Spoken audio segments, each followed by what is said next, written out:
38 blouse சைஸுக்கான sleeve marking தான் பார்க்க போகிறோம். எனக்கு ஆப்போசிட்டில் கரபாகம் இருக்குது, எனக்கு முன்னாடி ஃபோல்டிங். நாலாக வந்து இப்போது துணி எடுத்திருக்கேன், 2 ஃபோல்டிங். 1 மீட்ரு துணி வாங்கினா மொத்தமாகவே 8 இன்ச் தான் இருக்கும். அது 32 சைஸுக்கு மட்டும்தான் ஸ்லீவ் கரெக்டாக வரும்.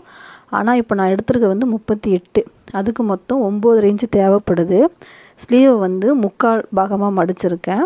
எக்ஸ்ட்ரா பீஸ் வந்து கொடுத்து இந்த பக்கம் அடிக்கணும். கீழே வந்து கரெக்டான லைனுக்கு ஒரு மார்க்கிங்கும் 1/2 இன்ச்சில் எக்ஸ்ட்ரா ஒரு மார்க் பண்ணியிருக்கேன். மொத்தமாக 8 இன்ச் வந்து ஸ்லீவோட ஹைட் வந்து தேவைப்படுது. மேலேயும் 2 மார்க்கிங் வந்து பண்ணிக்கணும்.